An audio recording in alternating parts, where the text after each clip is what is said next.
Hello folks, Blue-Collared Vishnu here, and I'm going to tell you the top 3 most likely causes certain states in the United States are going to choose to get the fuck out of Dodge and secede already.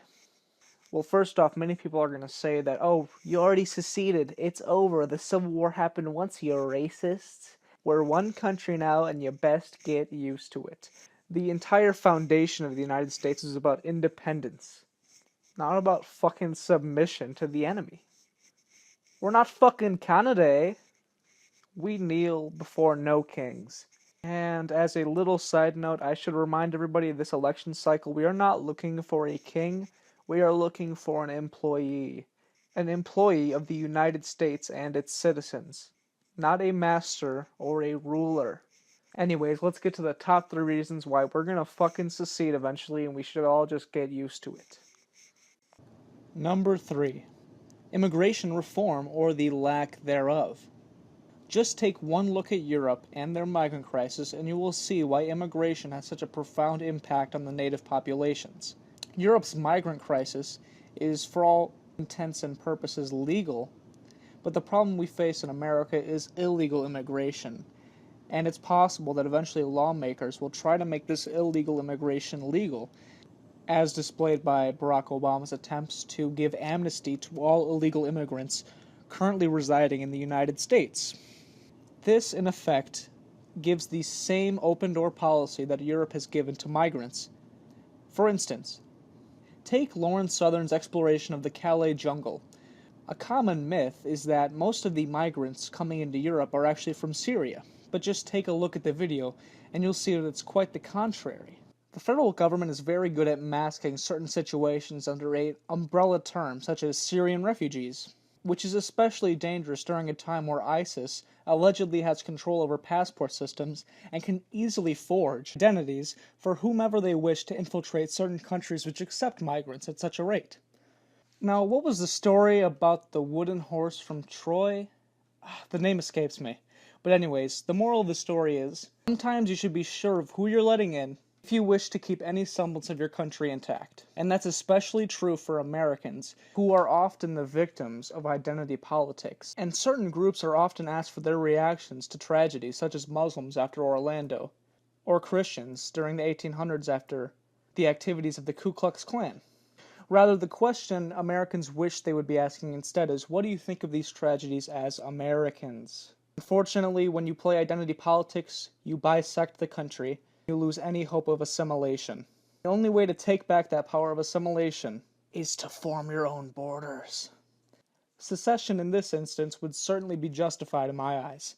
And if a migrant crisis comes to the United States of America, unfortunately, that's going to be one of the only options left for Americans who wish to take back control of their borders.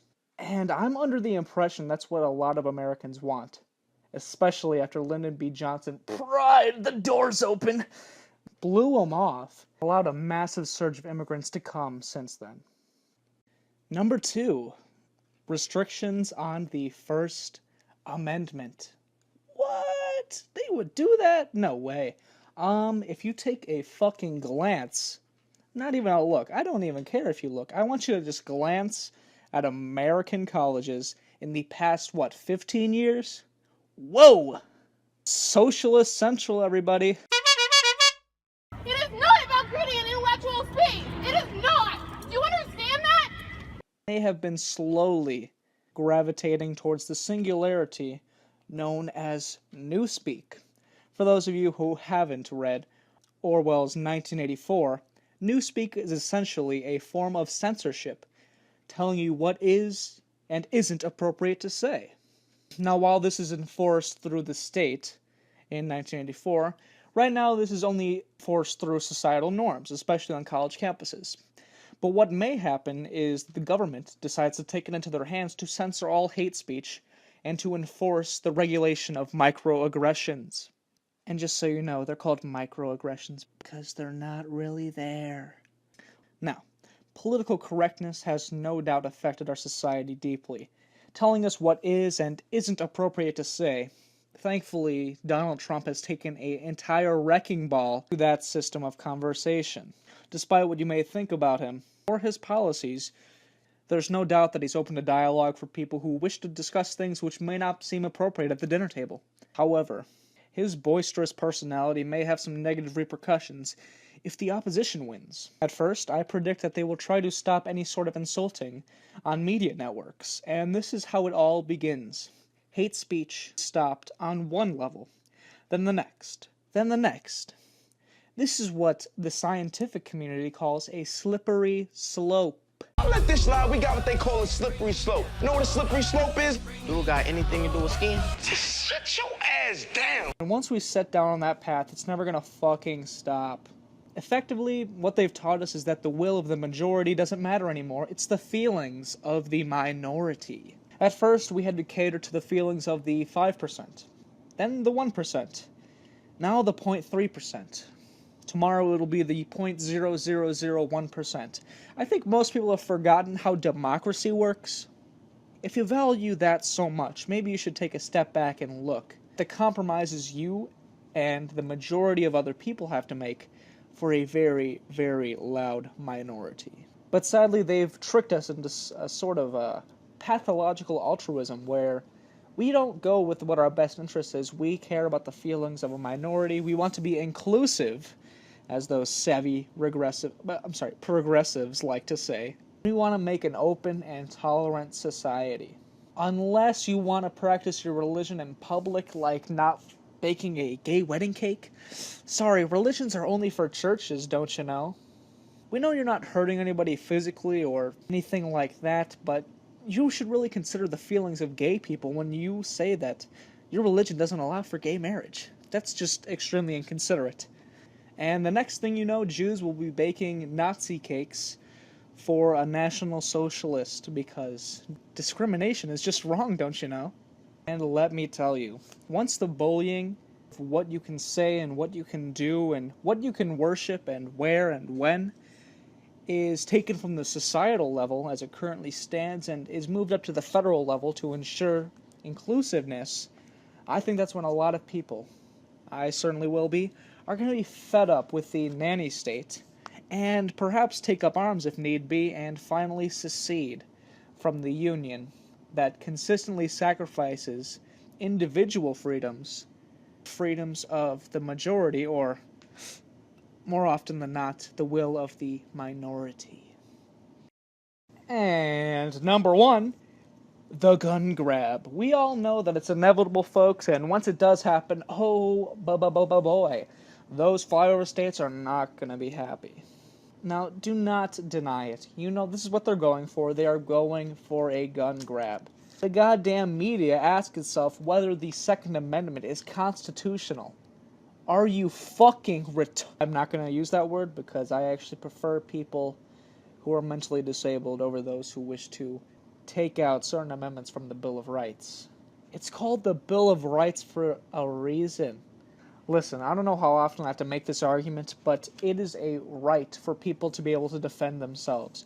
Once you start considering people's feelings of safety over the right to self-preservation, well, that's when things inevitably go to shit. Crime goes up. Not gun crime, of course. You've made it harder to get guns.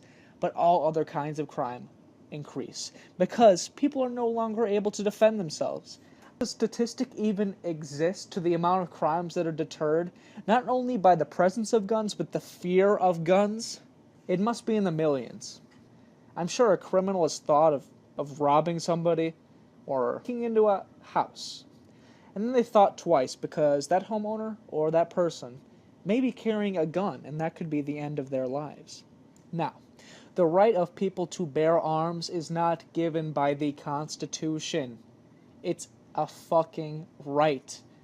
Like inherent. Like all human beings have the right to defend themselves. It's just the government's job not to fucking infringe on that. And listen, the Founding Fathers, I believe it was James Madison who said, yeah, you can own a fucking cannon. We didn't put muskets or guns in there, we put arms. So I think when you apply that to today, why don't we own a fucking tank? Or even a fucking drone? I'd like to rain down some Hellfire missiles on anybody who tries to break into my house. Hell, why can't we own a fucking nuke?